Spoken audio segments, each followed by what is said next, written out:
Well, I don't know if it's recording or not. So, I'm just going to assume it is. The PS Tube user guide and, kit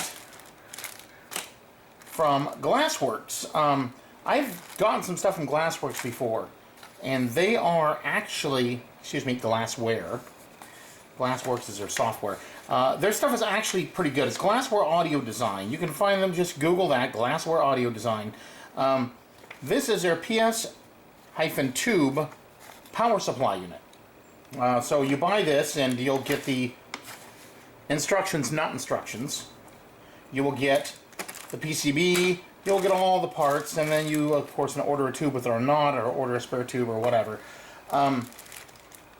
I've ordered, like I said, I've ordered this stuff before, and I built one of their power supplies up, and it ran one of my tube amps, and it did a phenomenal job. It was stiff.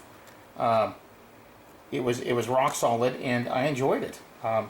So I ordered one of these, and the PS Tube SS. I bought two of those. We'll just see how this one works, and we'll go on from there. So you get this. It's not really instructions. It tells you basically about the unit, and that's it. And you get the schematic here, but you don't get step-by-step assembly instructions. So, what are you going to do? You're going to obviously put it together.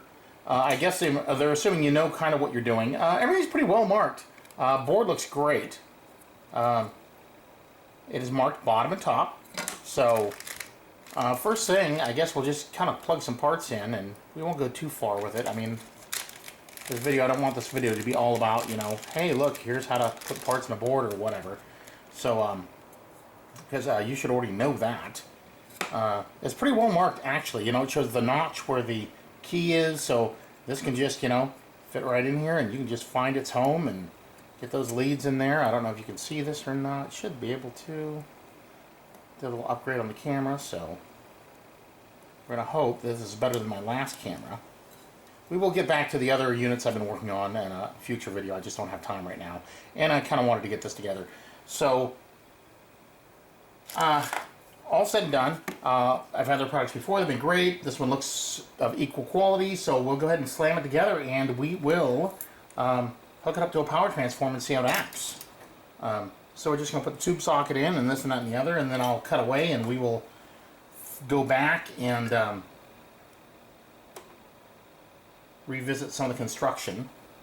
So my soldering gun is I like this particular soldering station. I don't know if you can see it. Let me see if I can move this around a little bit. This is my personal favorite of all time that I use, and it comes from Marlon P. Jones, mpja.com. It's the 15845-TL soldering station. Why do I like it? Digital display. You can either select, let me keep that over here, select the temperature read, which is what temperature it is now.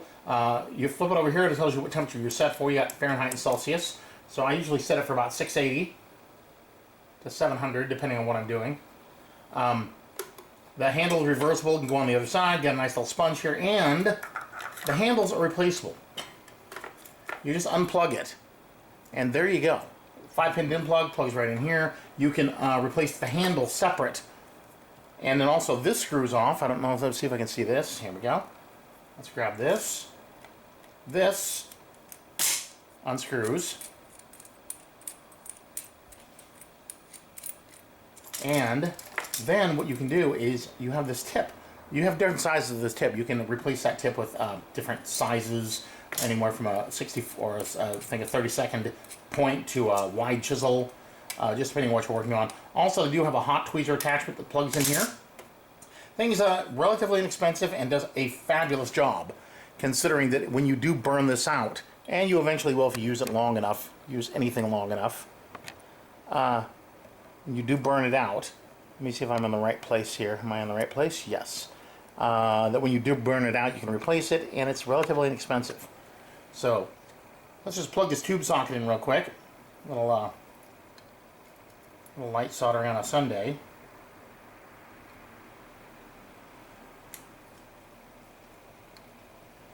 and then we'll start to build, and we'll just put you on pause, and then we'll come back once I get it almost all the way together.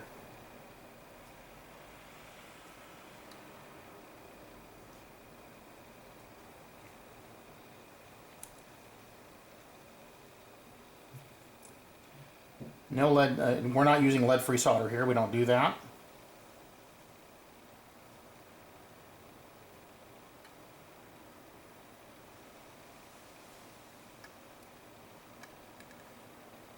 Let's grab some more. We use the good stuff here. We use, let's see, a nice 44 rosin core solder. It's a 60-40 tin lead, I believe, just your classic kind of 8mm. You know, these don't make any sense as to what it is. I'm looking for a part number, but no. Anyways, standard solder, flux core. We don't play around. It's cheap enough. I don't have to go out and buy cheap solder, so go ahead and let's lay this in here.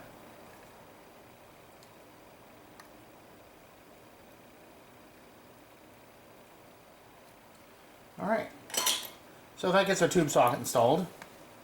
Let's hit this one just a little bit more here. Looks like I'm a little thin.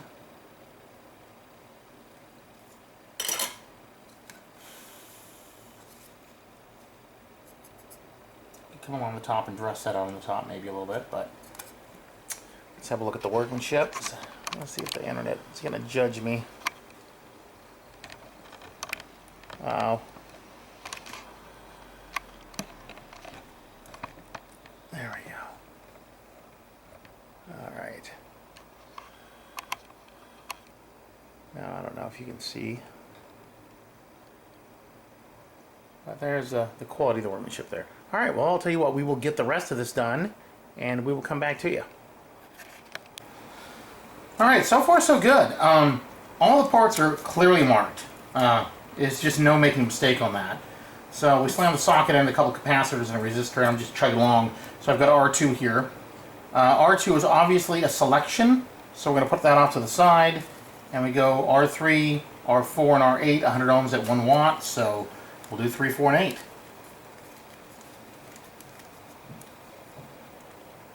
So yeah, I've just been having no difficulty identifying, even without, you know, instructions, do this, do that, blah, blah, blah. No problem at all. So R3, 4, and 8. There's R3, there's R4, and there's R8 is right there. So 1, 2, 3. Easy peasy. And so we just figure out, you know, how much room we need on the leads. Obviously not much. Now we're going to bend our leads over. Hope the camera, so this is a newer camera, so I'm hoping it's focusing correctly for you all. If not, I don't know what to do about it. So there's R8, we'll plug him in real quick. Just make sure we got a flush, and we'll come on the back side, we'll just pop them in. And this is pretty much the whole process until you get it built up. You get to the testing phase. So, you know, we stuff, we clip, we check, looks good, and we just continue like that.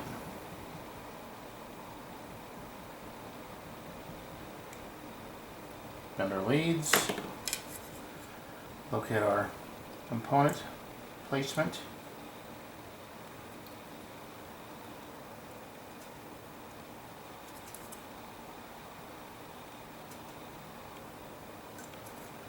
Make sure we like the placement. Just plug it in. I mean, pretty basic stuff really. It's a good chance to practice your soldering skills, although I would practice on something else. Not something you're going to use.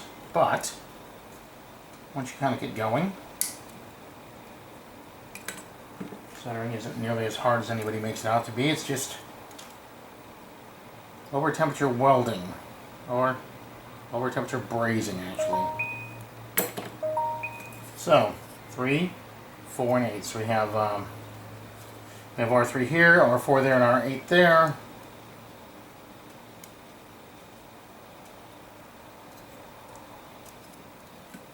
And you just plug them in.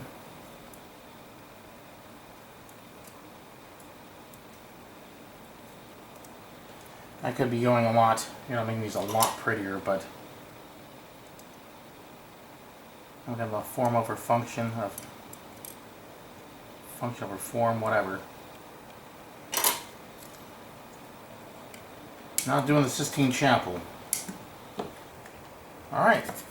So, we're just plugging along. So far, not bad. I mean, pretty easy. Well marked. Everything's good. So we'll just keep plugging away. We'll get back to you. Alright, so far, one discrepancy that's noteworthy. On the circuit board, you have C6 and C7 here. And you have C8 and C7 here. So you have apparently two C7s, and that is not correct. It is noted, though. It's pretty easy to figure out. It says C8 and C10. It's C10 mismarked as C7 on PCB. And it's obvious that these fit here. So if if I'm wrong, well, it might smoke when I power it up. But I don't think I'm wrong. I think that's exactly what it is. It's pretty easy to figure out what's going on. So far, a little bump in the road, but nothing to write home about. All right, well, we'll continue on. Yeah, just during the build, another thing of note is the D1 and D2. They have them listed as an MUR410G. Looks like on semiconductor. Ultra fast 4 amp 100 volt. They are beefy. Just the leads on them are pretty incredible. So what I'm seeing here is pretty much good quality components used throughout the kit. Nothing that looks terrible. Sometimes you get resistors, they're super cheap, the color bands they vary from thin to thick, or they're smudged or smeared, and they all look very nice. All the parts, niche-on capacitors, or, let's see what we got here, just, it doesn't say manufacturer, but I can see. But, good, seem to be good quality parts, so far, impressed. Good deal. Alright, we'll come back when we have something else to show you.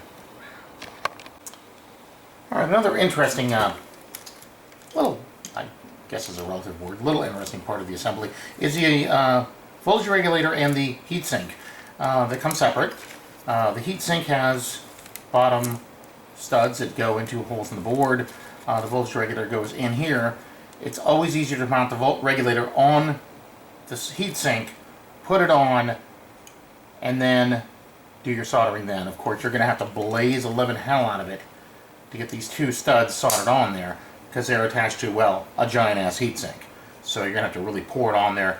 I would suggest cranking the gun up to 800 degrees or so and just pouring it on. So we will get this ready to go, and we will come back to you. Alright, we're ready to put this regulator in there.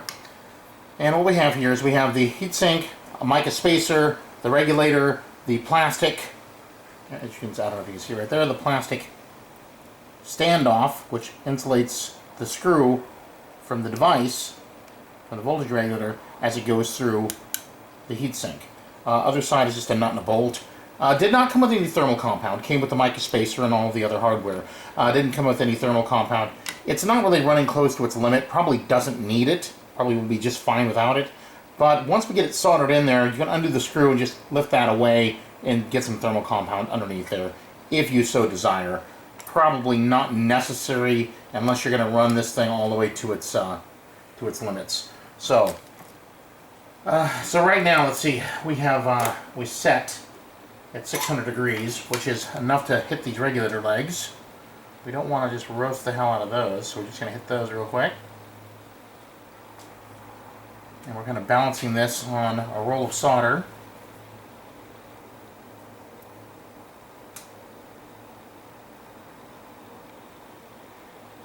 We'll just hit this one real quick.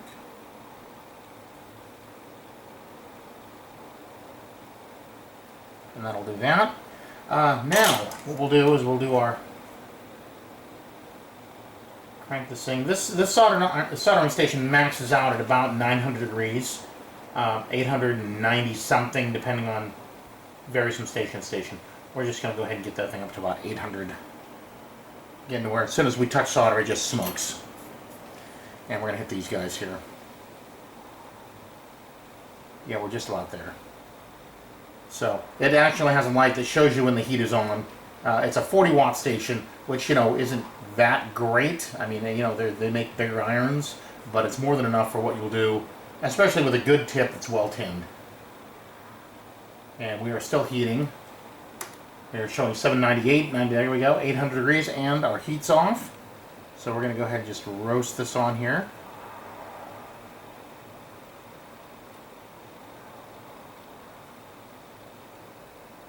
And this gun has no problem doing a job like this, putting on a heat sinker or whatever. Absolutely no issues at all, plenty of power.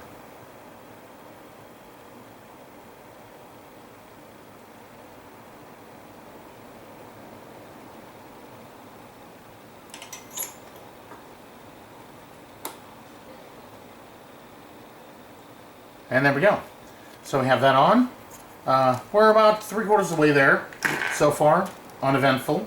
We will have to make some resistor selections here near the end as we decide.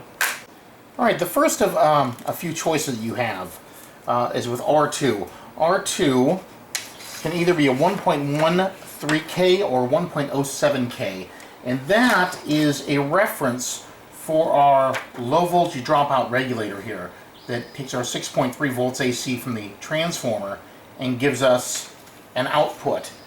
This is for tubes that are 12 volt drive, like a 12AX7 can be 6.3 or 12 volts, 6.3 or 12.6. So obviously if you want to run those a little bit lower, it gives you a choice of two different voltages that this low voltage supply can be set at, it being 12.6 or 12 volts. We're going to go ahead and set it at 12.6 because we like to run them hot. So we will install this, and then once we've done that, that'll free us up the room to install these two, because R2 is way back in here. So we want to install that before we definitely get to C6 and C7. So we'll get that done and we'll hop on back. Alright, another little helpful hint, glitch in the matrix type thing. J1. J1 is between C2 and C3, shows on the schematic diagram connected to R5 and C2 and C3. And if you neglect to put that in, it's not very well marked, it's way down there at the bottom. It's between these two. If you neglect to put that in first, or at least before you put these in, you'll be installing it on the bottom. It's not really a big deal, it can be installed on the bottom, doesn't hurt anything, but just saying, that's really hard to find. So keep your eye out for that J1 jumper. If you do not choose to use J1 and instead choose to use a choke, as is shown in the schematics, as an alternate configuration, then you will not have to put this in, but you will have to put lead-off wires or something in there to use a choke. So we're just going to go ahead and install that on the bottom side. Easy peasy, not a problem. And that just bridges that trace together. So we'll be continuing on. So far we're almost done. I've got a couple quick questions. I'm going to actually reach out to the circuit designer for this as to what to do with R5 and R7. So we'll figure that one out real quick. We'll just send them an email. Other than that, other than those two, it is done, and we can throw it on a power transformer and a little bit of a load and see how she behaves. One thing to note, again, a ceramic tube socket. Very nice. Not cheap. Not phenolic, not plastic. They give you a really good ceramic tube socket to go with that, and it feels really good. It's very good quality. So yeah, it's got a nice amount of oomph to it and holds it in there really well. So now we're just missing two component locations, and we have to make component part selections on that. So I'll find out what that selection should be, or what our choices are, and when I find out, I'll get back and I'll let you know exactly what component I'm using and why, and what the different components, what the different values how it will affect the circuit. So we'll get back to you in a little bit as soon as the designer gets back to me.